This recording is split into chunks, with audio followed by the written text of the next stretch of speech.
안녕하십니까. 프로젝트 읽어주는 남자 부일남 시간 부장님 TV 시즌2 ITPM 가이드 실전 팁 업그레이드 세 번째 시간입니다. 여러분 그동안 잘 지내셨습니까?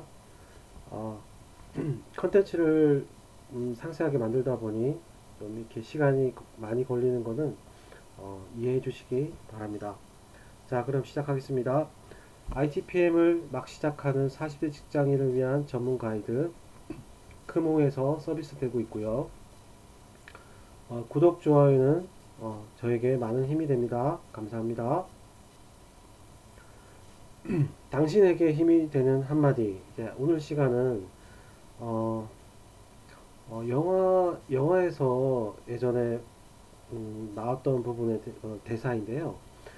모든 일에 정성을 다하면 좋은 기운이 싹트고 그 좋은 기운은 자체적으로 추진력이 생겨서 스스로 그 방향으로 나아가고 결국 성사될 것이다. 그러니 모든 일에 정성을 다하자 라는 내용입니다. 영화의 어떤 내용에서 이 글이 있어서 제가 한번 옮겨봤고요. 여러분들도 모든 일에 매사에 정성을 다하다 보면 꼭 좋은 방향으로 좋은 성과가 있을 거라고 어, 생각이 됩니다. 여러분 모두 잘 되시기 빕니다. 자, 그럼 시작하겠습니다. 자, 오늘은 사례에 대해서 먼저 말씀드리겠습니다. 프로젝트 읽어주는 남자 시간이니까 세 번째 시간으로 영업의 죄송합니다. 영업의 무리한 프로젝트 수주와 과도한 업무 개입으로 프로젝트가 산으로 가는 경우입니다. PM으로서 이렇게 사업을 하다 보면 간혹 이런 경우가 많이 있습니다. 물론 어, 부장님 TV 같은 경우는 항상 말씀드리지만 PM의 입장에서 항상 말씀드리는 부분이기 때문에 꼭 그 영업이 잘못됐다라기보다는 PM이 사업을 진행하면서 어떤 영업의 어떤 그 과도한 개입이나 잘못된 결정으로 프로젝트가 망가지는 경우가 간혹 있거든요. 네, 그런 경우를 오늘 주제를 한번 잡아봤습니다. 오해하지 마시길 바라며 영업도 분명히 중요한 역할을 하고 계시고 되게 도움이 많이 되고 서로 협업해야지 프로젝트가 잘 되는 건 그 맞는 방향이고요. 네, 그렇지만 그렇지 않은 사례가 있다 보니 이런 사례를 통해서 PM님들이 좀 더 좋은 방향으로 프로젝트 이끌 수 있게 하기 위해서 이런 주제에 대해서 오늘 다뤄보았습니다. 자, 프로젝트 수행 단계는 사업 검토에서부터 수행 기간 전체까지 해당이 됩니다. 그러니 영업이 그 참여하는 부분이 먼저 사업을 이제 그 고객사를 통해서 정보를 얻게 되고 그걸 통해서 이제 사업 검토가 이루어지잖아요. 이제 그러면서 이제 수행 그 조직이 꾸려지고 제한 조직이 꾸려지고 그때 이제 차출되는 제한 PM이나 수행 PM을 할 이제 PM이 실제 공수나 이런 부분을 이제 하게 되는 거죠. 자, 그래서 이 사항은 프로젝트 처음부터 사업 검토 단계에서 프로젝트가 끝나는 그런 전반에 걸쳐 수행 단계에 해당된다고 보시면 됩니다. 1차적으로 한번 보시면 영업에 의해서 사업이 인지가 되면 이제 수행 PM이 이제 그거에 대해서 알게 되고 사업 그 참여에 대한 결정하는 부분에 대해서 실질적인 이제 인력이 투입되는 공수 산정을 하게 되고요. 그리고 인력뿐만 아니라 부대적으로 장비라든지 솔루션 비용이라든지 그리고 기타 그 뭐 테스트라든지 그 다음에 성능 테스트 그 다음에 이제 사이트 오픈을 위한 테스트 조직 이런 부분들의 어떤 인건비나 이런 부분이 들어가게 되는데 그거를 전체적으로 이제 사업비라고 이제 일단 그 정리를 해볼게요. 그래서 사업비 등을 제한 PM이 수행 PM이 되겠죠. 그 사람이 이제 검토하게 되는 것입니다. 2차적으로는 죄송합니다. 실제 사업을 수주해서 사업을 착수하고 이제 인력 투입 과정에서 영업이 이제 그 관련된 그 솔루션이라든지 장비에 대해서 이런 부분들은 실제 PM이 하기보다는 영업 뭐 맨들이 이런 관련 업체들과 상당하게 이렇게 밀접한 관계에 있기 때문에 그 장비를 서버 같은 장비를 도입할 때도 그렇고 이제 이런 그 보안 솔루션이라든지 성능 테스트 이런 솔루션이라든지 다 그런 부분들이 업체들이 이 영업과 관련이 있습니다. 그래서 이제 영업이 사업 전반에 걸쳐서 영업의 지원이 반드시 필요하게 된 거죠. 그래서 이제 그렇게 한 다음에 마무리 단계에서는 영업이 실제 고객과 통해서 잔금을 받아서 이제 프로젝트가 실제로 이제 모두 끝나는 그런 그 일련의 과정이라고 보시면 되겠습니다. 이 사항에 대해서 그 해당 사례의 관련 그 인물들은 수행 PM과 그리고 영업 대표 제가 오늘 좀 가래가 좀 심하네요. 그리고 영업 그 현업하고 이렇게 세 명의 어떤 인물들이 관련된다고 보시면 되겠습니다. 그 갈등 구조에 대해서는 수행 피행과 영업의 어떤 과업 범위, 추가 요구 사항 수용 여부에 대해서 상충되는 경우입니다. 예를 들어서 어떤 그 요구 사항에 대해서 PM의 입장에서는 수용하면 안 되는 부분인데 영업이 오케이 한다든지 이렇게 사전에 그 고객과 영업이 그 서로 그 부분에 대해서 서로 그 확인하고 수행팀에는 확인되지 않은 상태에서 요구사항이 받아들여져 있는 경우도 간혹 발생이 되거든요. 그러니까 그런 경우는 아무래도 수행하는 입장에서와 영업에서 그 사업을 따내기 위해서 무조건 그 부분을 받아들여 버리면 수행 쪽에서는 굉장히 어려움을 겪기 때문에 이런 부분들이 이제 상충된다고 보시면 되겠습니다.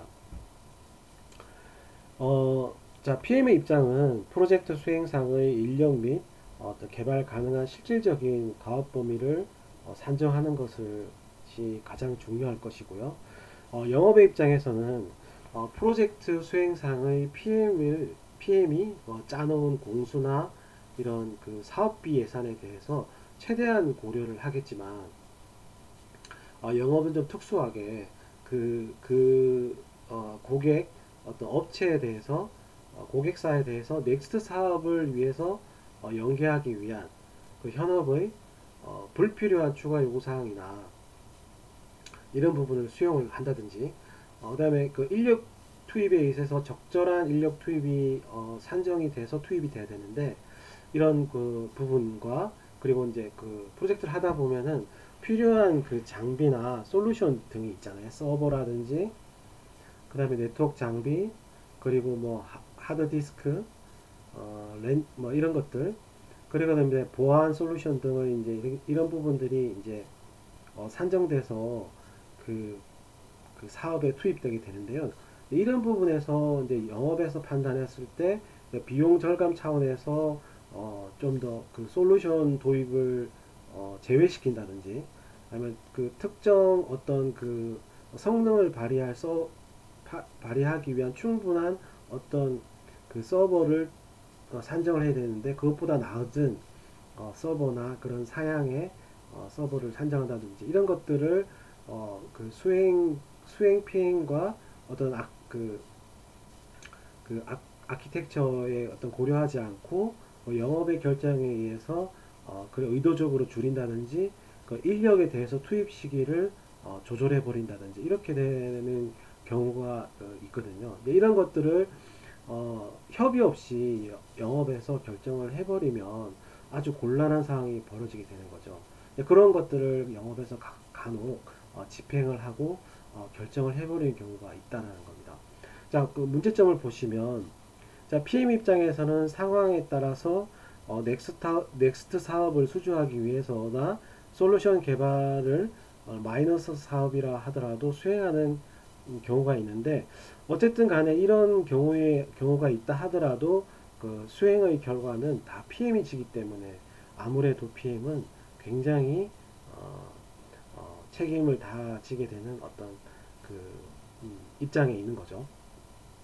자, 영업 입장을 보시면 아까 전에도 말씀드렸지만 그 프로젝트의 성공이 어찌 보면 회사 전체의 이익으로 대변되지만 영업의 입장에서는 사업을 따서 일단 매출을 올려야 되는 그런 경우도 있거든요. 그러니까 예를 들어서 영업이 실적이 없어서 한 건이라도 뭐 이번 분기에는 실적을 올려야 된다. 그러면 뭐 마이너스 사업이거나 아니면 좀 되게 그 요구사항이 많거나 수행하기가 어려운 프로젝트를 하더라도 영업 입장에서는 수행을 해야 되는 이렇게 해서 그렇게 프로젝트를 따게끔 그렇게 뒤에서 힘을 쓴다든지 이런 경우에 영업 입장이 있을 수도 있습니다. 자, 그리고 고객 입장을 한번 보시면 수행 차원에서도 한번 말씀드리고 싶은데 보통 수행 PM에 대해서 고객이 생각할 때는 수행 PM은 사사건건 요구사항을 어, 추가하거나 변경하는 것조차를 수행 PM은 꺼려하기 때문에 보통 그럴 경우에 그 수행 PM에 통해서 협의하지 않고 영업을 통해서 뒤로 해서 고객의 그 뜻을 관철하는 경우도 간혹 있습니다. 이렇게 고객이 영업을 통해서 오히려 힘을 써서 그 PM을 눌러버리는 이런 경우도 있다 보니까 아주 좀 이런 갈등 구조가 발생될 수 있는 것이죠. 자, 그래서 이 PM의 고민은 어떤 고민이냐? 영업의 사업 의지를 바탕으로 사업이 마이너스 사업인지 아니면 가치가 있는 사업인지 PM 스스로 한번 고민을 해봐야 됩니다. 자, 1차적으로 수행 PM은 이 사업 참여 결정 이전에 투입 공수나 그 아까 말씀드렸던 그런 부대 비용이라든지 이런 인프라 비용이라든지 이런 사업 전체적인 사업 예산에 대해 산정을 해서 이 PM의 입장에서 이 사업이 이익이 나는 사업인지 반드시 검토해야 해야 됩니다. 2차적으로는 만약 PM이 사업을 검토했는데 인력이 과다하게 투입되거나 아니면 인프라 비용 부분이 영업에서 관가해서 놓쳤다든지 아니면 인프라 비용이 예산보다도 더 오버돼서 들어간다든지 이런 사항이 만약에 발견이 되면 반드시 영업에게 피드백을 해주고요.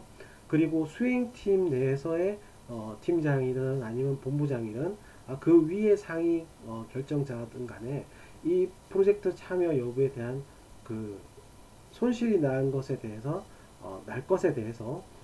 결정을 득해야 됩니다. 이거 그렇다 하더라도 수행할 건지 사업에 참여할 것인지를 반드시 결정자에게 결재를 올려야 되는 거죠.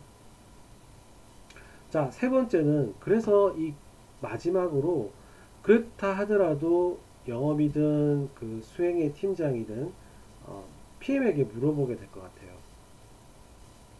자, 마이너스 사업이거나 아니면 거의 남는 게 없는 사업이라도 그 PM에게 물어봐서 너 사업이 할 수 있겠니? 파업해서 성공으로 끝낼 수 있겠어? 이렇게 물어볼 것 같아요. 자, 그러면 그 대답은 참 아이러니하지만 결국 그 PM이 결단해서 대답을 해야 되는 경우가 대부분일 것이라고 생각이 됩니다. 자, 뒤에서 좀 더 설명을 드리겠지만 통상적으로 마이너스 사업이라 하더라도 이 그 사업에 대해서 PM에게 물어볼 겁니다. 이 사업에 대해서 수행할 수 있겠냐고. 예. 자, 뒤에서 자세히 설명드릴게요. 자, 아까도 말씀드렸듯이 그 PM은 투입 공수와 사업 예산에 대해서 잘 산정을 해야 되는데 유의사항이 있습니다. 자, 투입 공수 산정의 기준은 사업 범위 파악이 RFP에 있는 사업 범위 파악이 제일 중요합니다. 그리고 부가적으로 투입 인원이라든지 인프라 그리고 솔루션 그 부분을 함께 고려해야 되는 거죠. 자, 아까 말씀드렸듯이 1단계는 먼저 조달청이나 어떤 그 민간 사업자의 민간 고객의 사업 공고의 RFP를 확인하고 사업 범위를 확인한다는 건 요구사항을 말하는 겁니다. 요구사항을 확인해야 된다는 것을 말씀드리는 거고요. 자, 두 번째는 해당 사업의 요구사항을 파악을 통해서 상세 업무 내용까지 확인해야 됩니다. 반드시 확인해야 됩니다. 왜냐하면 그 RFP에 있는 사업법인의 요구사항은 되게 그 개념적이고 포괄적인 부분이 많기 때문에 그 사항에서 좀 더 딥하게 들어가서 상세 업무 내역에 대해서 반드시 확인을 해야 된다는 것입니다. 그리고 투입 인력 및 공수를 확인해야 되는 거고요. 산정해야 되는 것이고요. 자, 그리고 세 번째는 인프라 도입 사업인지, 그리고 기존 인프라 활용인지, 기존 인프라를 활용하는 것인지 확인을 해야 됩니다. 왜냐하면 그거에 따라서 인프라 및 솔루션을 추가해야 되거나 인력에 대한 공수가 추가될 수 있기 때문입니다. 이 부분을 유의해서 보시기 바랍니다. 자, 그리고 추가적으로 좀 더 디테일하게 말씀드리면 인력 투입 공수 및 사업 예산 산정 시 유의사항의 문제점은 이런 것들이 있습니다. 자, 인력 투입 공수는 실제 수행에 가깝게 인력의 그 각각의 업무에 따라서 인력을 아레나를 주어서 세팅을 한 다음 각 인력들의 실제 투입원을 표시하는 등 프로젝트의 수행 단계별 그 분석, 설계, 구현, 그리고 통합 테스트, 그리고 이행 안정화, 이 수행 단계죠. 이 수행 단계 구간에 따라서 필요 인력을 고려해서 최종 투입 공수를 산정해야 됩니다. 그리고 사업 예산은 그 인력 투입 공수가 산정이 되면 그 평균적으로 평균 단가를 곱해서 대략 금액을 구하고요.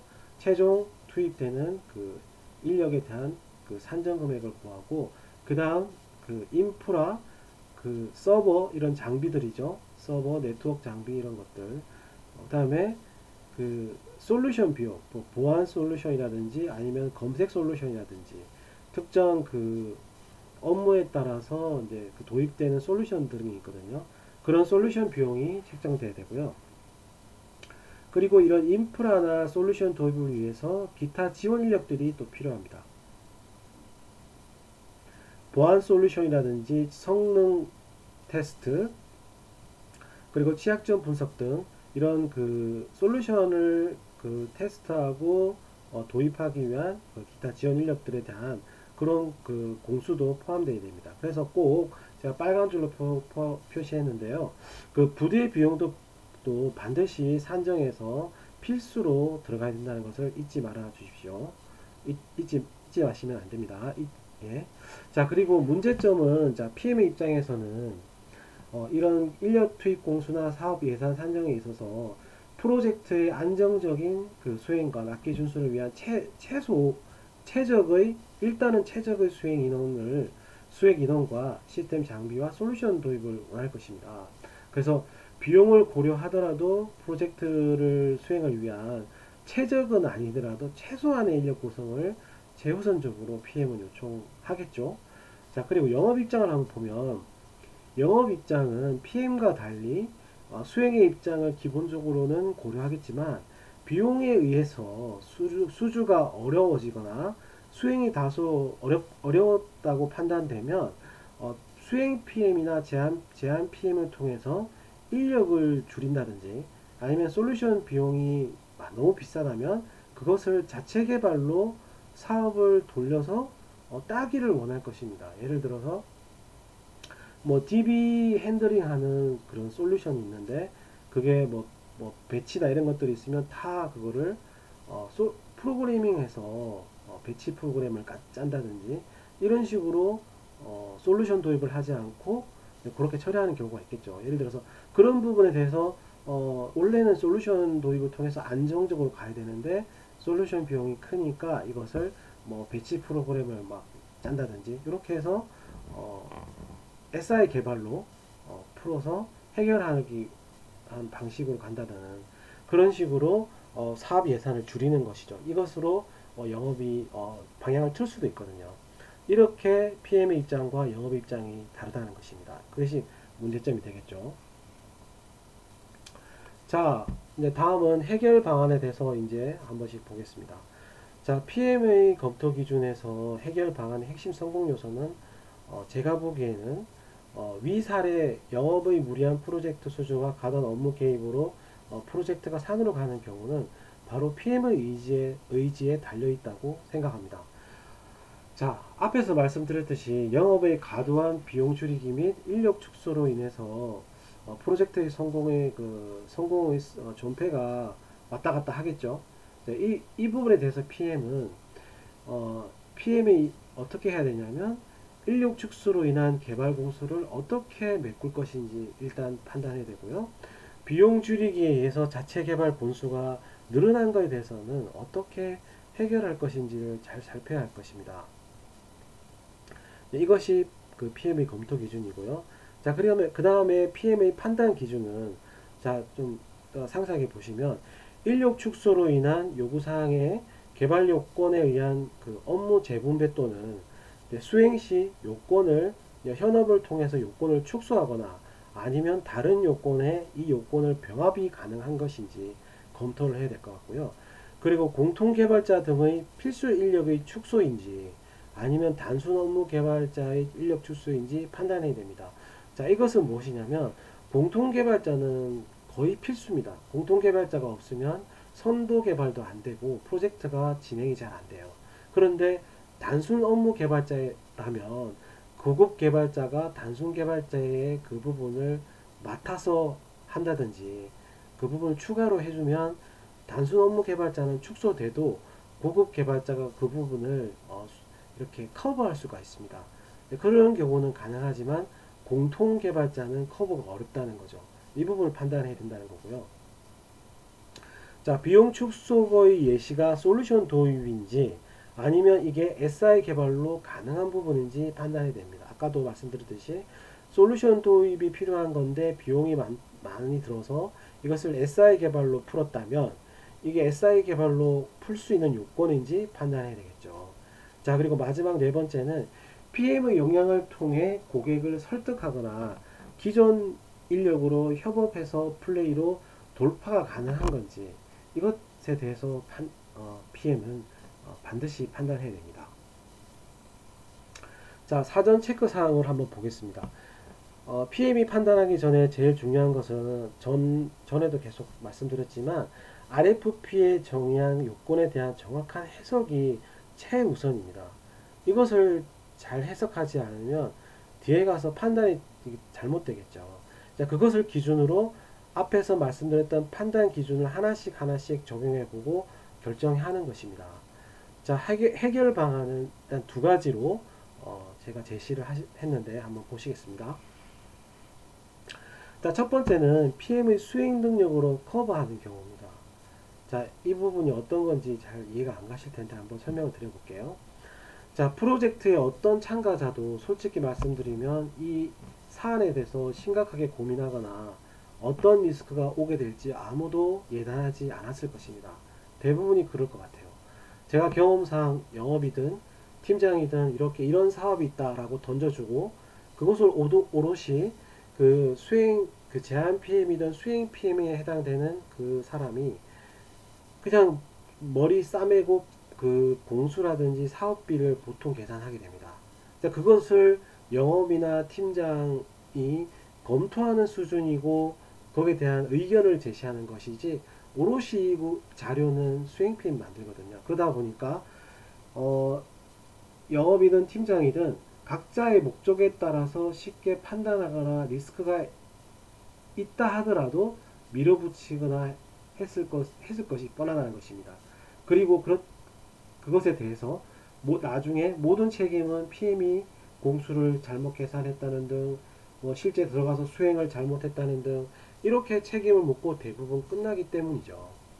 그래서 저는 이 모든 것이 결국은 PM이 안고 가는 것이고 그것은 PM의 수행 능력에 따라서 결판이 나기 때문에 제가 해결 방안은 뒤에서 자세히 말씀드리겠지만 PM의 수행 능력으로 커버하는 것이라고 제가 말씀드린 겁니다. 그래서 모든 책임은 PM이 지고 상황에 따라서 회사를 그만두게 되는 안타까운 일이 계속 반복되는 것이죠. 사실 이게 너무 안타까운 거죠. 자, 그래서 제가 부장님 TV를 하는 궁극적인 목적이 바로 이것입니다. 부장님 TV에서 이런 리스크에 대해서 PM이 살아남을 수 있는 저 나름대로의 해법을 제시하고 싶었던 것이죠. 자, 그 취지를 여러분들이 알기를 바랍니다. 자, 두 번째는 그 인력 및 예산 산정에 대해서 이것은 잘못됐다. 다시 산정해야 되고 이 사업은 재검토해야 된다. 영업이나 본부장한테 요청하는 것입니다. 자, PM의 입장은 부족한 투입 공수와 사업비로 프로젝트 수행이 어려워 보일 때 이것은 노라고 말해야 되는 거죠. 그래서 앞의 경우는 PM의 역량으로 프로젝트를 어떻게든 수행이 가능한 경우이고요. 이 경우는 프로젝트가 마이너스 날 것이 거의 확실시 되기 때문에 애초에 프로젝트 대안 단계에서 PM으로서 수행이 어려울 것이라고 고사해야 된다는 것이죠. 자, 그래서 어떻게 하냐면 일단은 투입 공수에 대한 최소 인력의 투입 시에 최소 인력의 투입 시인데도 불구하고 사업비 예산을 초과하는 경우입니다. 그래서 부족하다는 근거를 제시하는 것이죠. 투입 공수로서요. 그럼 두 번째는 인력 투입 이외에도 부가적인 인프라 비용, 솔루션 구매 비용, 그리고 지원 인력 공수 산정 등 추가 부분의 근거가 빠졌다. 그 비용도 포함했을 때는 더 불어난다. 더 부족하다는 뜻이죠. 자, 그리고 1번과 2번의 근거를 제시했음에도 불구하고 영업과 수행팀장이 그 사업을 추진해야 된다 이렇게 강하게 밀어붙이는 경우가 있잖아요.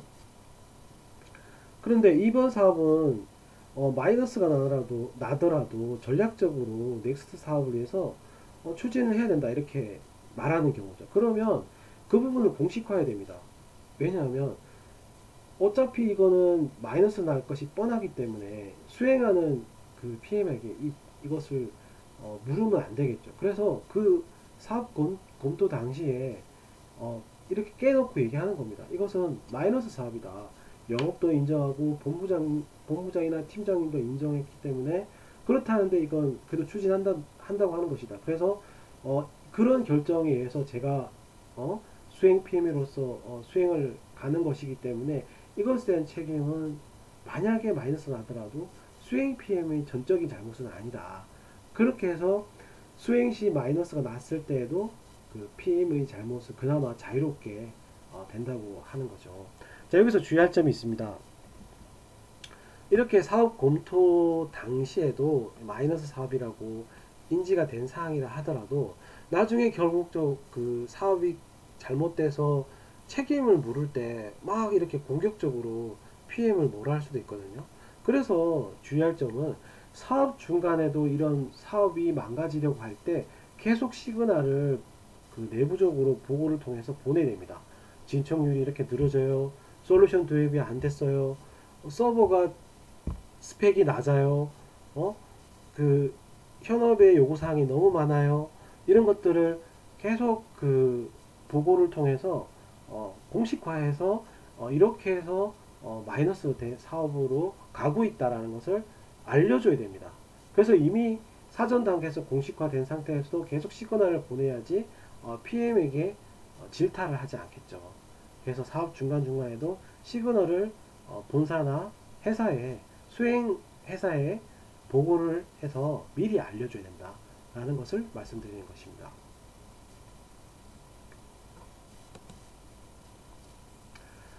자, 그리고 영향력 분석입니다. 아까 말씀드렸던 두 가지 경우의 해결 방안에 대해서 자, 첫 번째 PM의 수행 능력으로 커버하는 경우에 대해서 조금 실질적으로 해결 방안을 좀 알아보겠습니다. 자, PM으로서 굉장히 부담스러운 사항이죠. 이것은 그 수행하기 어렵고 마이너스 사업인데도 불구하고 PM의 능력으로 커버를 쳐야 되기 때문에 굉장히 부담스러운 사업이고 어쨌든 이제 그 고한 사업이니까요.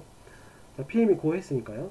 그렇다 하더라도 그 개발적인 인력 및 개발적인 요구사항일 때 PM의 능력으로 커버할 가능성이 그래도 높습니다. 자, 해결할 수 있는 방안으로 기존 인력 중에 실력자가 있거나 고급 개발자가 있거나 공통 개발자가 굉장히 개발 능력이 뛰어난 경우죠. 그렇거나 PM이 개발 능력이 있는 경우입니다. 그러면 아까 말씀드렸듯이 단순 업무 개발자의 그 부분이라든지 뭐 PM이 조금 더 능력이 뛰어나시면 공통 개발자의 일부 공통 업무도 개발이 가능하고 DB나 이런 마이그레이션 부분도 PM이 조금 도와주는 거죠. 물론 그 개발자 출신의 PM의 경우에는 뭐 전에 또 계속 제가 말씀드렸지만 DB나 일부 개발이 가능할 것이고 공통 개발과 업무 개발도 일부분 담당할 수 있을 것입니다. 그래서 PM의 입장에서는 굉장히 그 문서나 이렇게 일정 관리하더니 굉장히 챙길 것이 많죠. 그렇다 하더라도 개발 이슈를 어찌 보면 전체적으로 다 관장을 하고 있고 개개인마다의 어떤 그 딜레이 되는 개발 공수라든지 어떤 화면이 늘어지고 있고 이런 걸 가장 빨리 알고 정확하게 알고 있는 것이 PM이기 때문에 만약에 PM이 그 개발 출신인 개발 능력이 있는 사람이라면 그 부분을 빨리 캐치하고 그 부분을 도와줄 수 있을 것이라고 판단됩니다. 그래서 단 PM이 개발 출신이어야지 그 PM의 수행 능력으로 커버할 수 있다는 것을 한번 말씀드렸습니다. 자, 두 번째, 그 인력 및 예산 산정에 대해서 재요청하는 경우의 결과입니다. 이 경우는 PM의 능력 범위를 이미 넘어섰고 사업을 따도 그 마이너스 사업이라는 게 100%이기 때문에 그 영업과 팀장의 의직을 확인해야 된다 그랬죠. 그래도 구할 건지 확인하는 거죠. 공개적으로 확인한 다음에 자, 그런데 이런 경우가 가끔 있습니다. 간혹 솔루션 개발을 위해서 SI 사업을 하는 거죠. 그러니까 이번 사업은 마이너스 사업이 나더라도 그 사업을 통해서 솔루션을 하나 런칭한다든지 이렇게 솔루션 레퍼런스를 확보하고 넥스트 사업에서는 이 솔루션을 납품하는 그런 경우에는 마이너스 사업이라도 솔루션 확보함으로써 그 다음 사업에는 플러스 요인이 되잖아요. 네, 그런 경우에도 마이너스 사업이라도 하는 경우가 있거든요. 그리고 아까 말씀드렸듯이 영업이나 회사의 실적이 전무해서 한 건이라도 사업 실적이 필요한 경우 마이너스 사업도 수행하는 경우가 가끔 있습니다. 자, 이런 경우에는 아까 말씀드렸듯이 공식화해서 이렇게 진행해야 되겠죠. 이런 그 영향도가 있을 수 있다는 것입니다. 자, 마지막으로 업무 흐름도입니다.